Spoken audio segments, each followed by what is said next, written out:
10 reasons why video games are starting to suck. I have my own thoughts on this. I'm pretty sure they're gonna be a lot of the same ones, but we'll see what they say. There's no medium that's graphics indistinguishable from real life. So okay, I think everyone says this, right? Always the say that, oh, the new generation, the graphics are getting better and better and better. I actually think the graphics haven't really gotten that much better since like 2017, 2018. All kind of seems the same. Like textures are like just a little bit nicer, but you don't have the massive graphical jumps that you had in between like 1997 to 2007 compared to the graphical jumps between 2013 and now. Like it looks better, but it's not that much better. 10 reasons all video games are starting to suck. I actually have a proper answer to this, which is that since games are so hard to make now, and since they require such big teams, and since they're required to be like such high budget, and they need to be beautiful, and they need to be this, and they need to be that, they have to have this feature, they have to have microtransactions, they have to be a live service that can continue forever and ever and ever.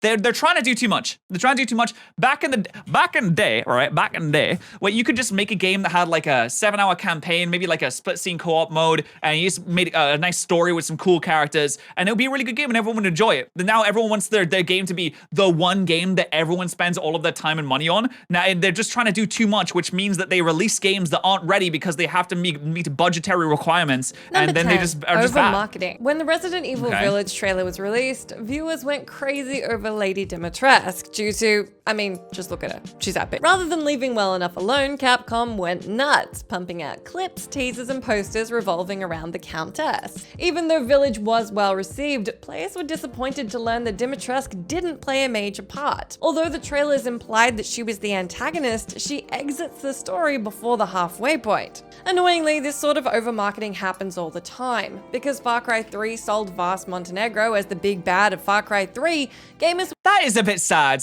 I don't think that necessarily is the biggest problem. There's definitely a problem with over-marketing where a games company will spend too much of their budget on marketing and not enough on actually making the game. And also promising too much. You got like Todd Howard or Peter Molyneux, who used to make the Fable games, who would always come out and be like, our game will be the biggest game in the world. It's gonna be huge. You can marry your cousins in it, and then you can start families, and your families will age, and then you can buy a town all with and then your family can be all of the town members that all have their own stories, and see that mountain over there, you can climb that mountain and everything just works and there will be no bugs. People overpromise on games all the time. I actually really like the Japanese style of game development where they're so honest. Have you ever seen a Japanese press release before? They're literally just come out and be like, hey, making games is like really hard. I hope you like it. Like, we're trying really hard on it, but it's super hard. There might be some issues, but I don't know. We're trying our best on it. Anyway, I hope you enjoy it. They're so honest and it's like refreshing to see. were confused when he was killed off before the climax. But this doesn't just happen with characters, but with the games themselves. An exorbitant amount was spent on the marketing costs for Destiny, No Man's Sky, and Cyberpunk 2077, even though they all received underwhelming reviews upon release. Did Destiny have underwhelming reviews on release? I thought everyone loved Destiny. It has repurposed some of the marketing money into the games themselves. It would have worked out for the better. If these characters proved to be popular, we don't need them shoved down. I think Cyberpunk had a bigger problem than just pumping more money into it. Like, it was delayed and delayed and delayed, and the game just wasn't ready. So you can only delay something so much, you can only pump so much money into something. If something's just not gonna work, then it's not gonna work. Like, I think Cyberpunk works pretty well now, and they've kind of like fixed a lot of the issues, but there was clearly something really wrong in the offices that just meant the game just was broken completely, no matter how much they delayed it. If the games can stand on their own, we don't need and No to be Man's Sky now is really every good. 5 minutes. Number 9. AAA games are designed to be addictive, not good. A lot of addictions start off as fun, but quickly come across as monotonous. Sadly, gamers are well aware of this, since many modern titles are designed to keep you playing whether you want to or not. For example, many games have a reward system, which offers gifts to the player if they perform a specific activity within a certain time frame. Even though there are days where you might want to break from video games, this— Yeah, you ever had those daily rewards or like weekly rewards where it's like log on and kill 5 people and we'll give you some V-Bucks, let's go. You don't log on because you want to actually play the game, you log on because you want to get your little rewards. They have scientifically produced an exact algorithm on how to mess with your brain and make you addicted to a game. It's all by the numbers in a science experiment, and you are the subject of the science experiment, and so am I, and they know how to make you addicted to something. It's like nicotine and cigarette companies started making video games. Number 8, turning everything into a collectathon. I've never liked Not only did Super Mario collectathons. 64 revolutionize 3D platforming, it showcased that a game I understand why people like collectathons, but they are not popular now. Which is funny because they're saying that they're turning everything into a collectathon, but the actual collectathon games, Spyro and Jak and Daxter and like Banjo-Kazooie and stuff like that isn't really popular. It's just like Mario that's the last person standing. They even tried to revamp Ukulele, and no one cared about Ukulele. No one cares about those games where you run around collecting things anymore. focused on collectibles could be hugely addictive. Many titles followed in Super Mario 64's footsteps by incorporating collectathon missions into the gameplay. I hate that about Assassin's A Creed. lot of modern games insert collectibles just for the sake of it. Did you enjoy solving all those Riddler puzzles in the Batman Arkham series? Did you want not some feel Korok like you seeds? wasted your time after retrieving all 500 Korok seeds in Breath of the Bro, I Wild just said only that. to be rewarded with a piece of golden poo?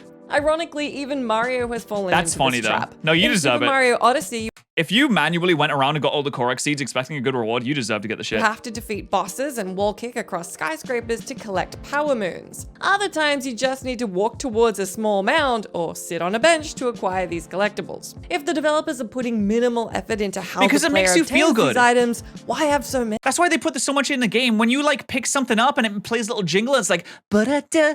It releases a little bit of dopamine in your brain that says, ooh, I like this. Keep going, because the way that games draw you in and keep you in it is by a series of small dopamine releases that keeps you craving more and more and more. You're like, ooh, dopamine, ooh, I want a bit more. It's like following a trail of cheese for a mouse that eventually arrives in a trap, and the trap is you spending more money on the next game. Number 7, superficially padding the playthrough. Now that modern it's games annoying. boast hundreds of levels, thousands of NPCs, I just played One Piece Odyssey, and while it's a great game and I do love One Piece, my god, it has some pacing issues. Oh my god, there's so many instances where it says, hey, congrats, you talked to this NPC. Why don't you go back to that other town across the way and talk to that NPC? And you go and talk to that NPC and it's like, hey, thanks for talking to me. I'm the NPC. Can you get me 5 seeds, please? Thank you for getting me 5 seeds. Now you can progress in the story. millions of lines please, of I dialogue, want and to a snap my world own big neck. enough to get lost in, it seems impossible for players to get bored. So why does it keep happening? The answer is simple. More isn't always better. You can be I've been done in saying this for years, man. I've been saying this so long. Everyone's like, oh, I want an open world. I want bigger world. I want more quests. I'm like, why do you want more of something that could potentially be really shit and bad? I don't understand it. These games, these side quests, if there's more of them, they're going to be a lower quality. I'd rather have like 5 really good quests that are memorable and a 7-hour-long game than a 70-hour-long game that just does the same stuff over and over again and is in a really big open world, but you have to walk across the open world and it's not really that interesting and there's not much to do in it. It's Assassin's Creed Valhalla. I'm looking at you. Undertale, short hike, and Portal in a few hours and yet feel totally satisfied. It's fine if a video game is long, but there's a right and a wrong way to go about it. A lot of RPGs have a section where the difficulty noticeably spikes, forcing the player to grind for hours until they're strong enough to progress. We need to go back to letting video games just be short, and that's fine This being unsubtle short. method to bloat the gameplay isn't just tedious, it's lazy. Hollow Knight, Assassin's Okay, but Creed, Scarlet and Violet and Breath of the Wild did it right. Breath of the Wild, maybe. Scarlet Violet's open world is pretty God shit, of War though. may have received glowing reviews, but they still fell into the trap of stretching out the playthrough by relying on backtracking. Skyrim and Breath of the Wild dodge this issue despite being renowned for their length. Both titles give you I agree. so much I think Breath of the Wild, I assume Breath of the Wild. I've seen a lot of gameplay Breath of the Wild. I've never actually played it. Skyrim and Breath of the Wild did the open world right because there's a reason to go out and explore. The environmental storytelling is so well done and there's nooks and crannies everywhere that just really feel like have been built by a human and placed there intentionally and are fun to interact with. freedom that you've got a lot of control Scarlet over Violet how didn't have long that. your adventure will be. If you wish to take part in a zillion side quests, there's nothing stopping you. If you intend to focus entirely on the main campaign, go for it. If all developers used this approach, modern games wouldn't be regularly criticized for being artificially elongated. Number 6. It's not the only thing that's expecting gamers to artificially accept elongated. broken games. There are few things more grating than getting hyped for a game only to learn it's borderline unplayable. Aliens, Colonial Marines, Sonic 06, and WWE 2K20 weren't just bad, Scarlet they Violet. were undeniably broken. Why are AAA games like these being released when they're obviously not ready? Better yet, because they have to make money. They have to release games to make money. Developing games is expensive. You got to make that back at some point. Creators expect us to put up with this subpar practice. In fact, why do we put up with it? When Marvel's event, a lot of people don't. To be fair, there's a lot of people that like genuinely get pissed off and they rail against the developers. But it's for some reason seen as okay to release a game that's broken as long as you fix it later. As long as you release it, you market something well, and you release it in a broken state, you fix it later, everyone's fine with it. Avengers was deemed an utter train wreck. Square Enix put out an apology, reassuring fans a patch would rectify over 1,000 glitches. But why did it have 1,000 glitches to begin with? 10 is too many. 1,000 Making games is hard. Of. Sadly, I don't think 10 glitches is too many. I think we need to be a little bit nicer towards the game developers because, you know, it's not the developer's fault a game gets pushed out when it's not ready. A developer clearly wants to work on a game until it's finished because making games is really hard and they spend day after day and hour after hour working on these things, really, really, really putting a lot of heart and soul into these things. I think we need to rail against the people that force the games to come out, the publishers, the team leaders that can't organize these teams in the correct way to actually get the game to be finished on time. It's not the developer's fault. It's not the developer's fault that there's glitches. There's always going to be glitches. The games are really, really hard to make. It's the leaders. We need to rail against them. Have become so common, gamers have become desensitized to it. At one time, bugs like this could tank a game. Nowadays, they're just getting a free pass. If you're concerned you might come across as petty for complaining about issues like this, then don't be. If you spent your hard-earned cash on a product manufactured by $1 billion conglomerate, you got a right to be ticked off if it's not up to standard. Number 5, focusing on Imagine if a movie came out and it just randomly glitched at some points and it randomly had bad takes in it that were supposed to be cut out and it randomly it just went to black at some points. And for some reason, the movie would like reverse at some points. Imagine if they released a movie that did that, that had all of that. That's what you can do that as a game. You can do that. You can release a game that doesn't work properly. You can't release a movie that isn't properly edited and finished. You can't release a TV show that's not edited and finished. You can't release a song that's not edited and finished. Imagine if a movie did that. It would be insane. Except gameplay.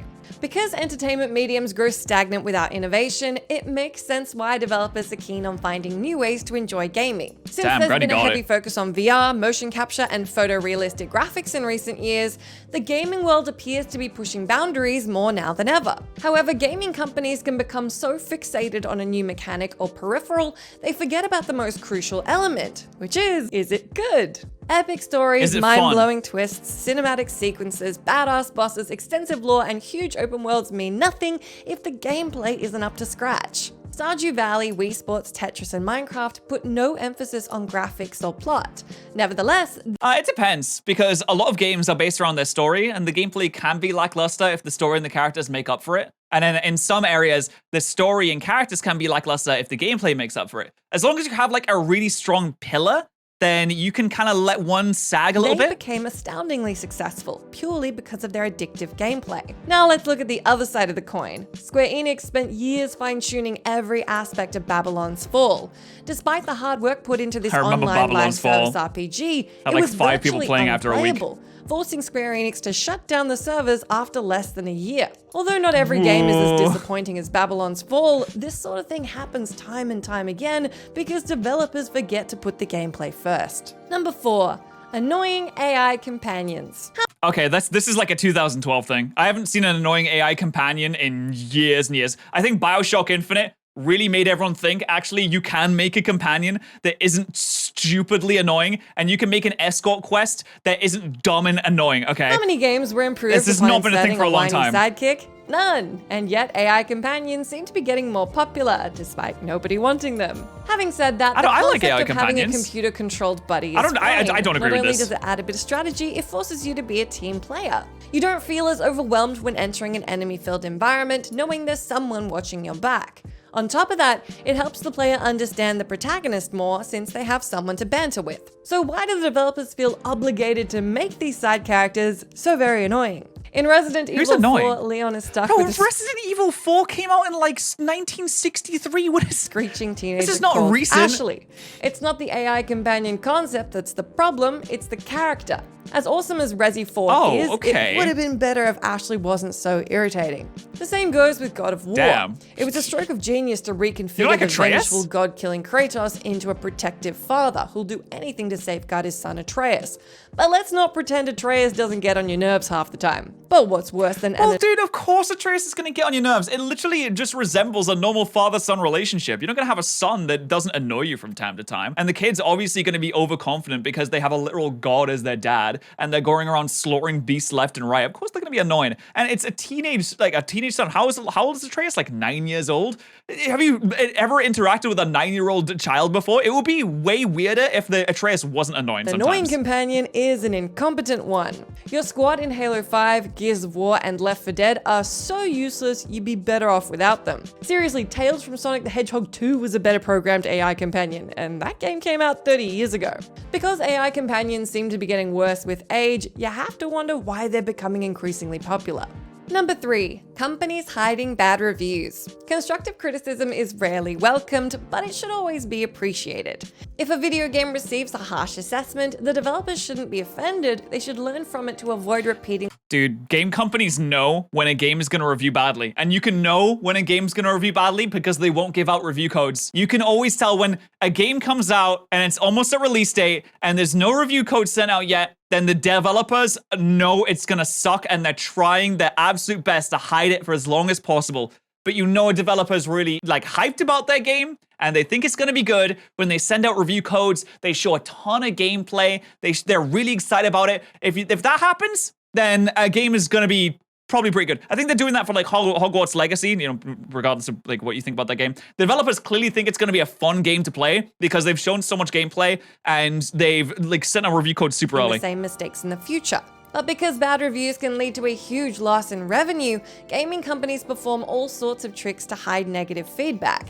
Sometimes, reviewers must sign embargoes, preventing them from publishing their critique until a designated date. Although Assassin's Creed Unity was the worst and glitchiest entry in the franchise, it sold well because Ubi didn't lift the embargo until 12 hours after release. That's insane. Everyone had realized Unity sucked, but it was too late since a legion of fans bought it at launch. Guys, this is why you don't pre-order. This is why you don't pre-order games. There is no reason for you to ever pre-order games.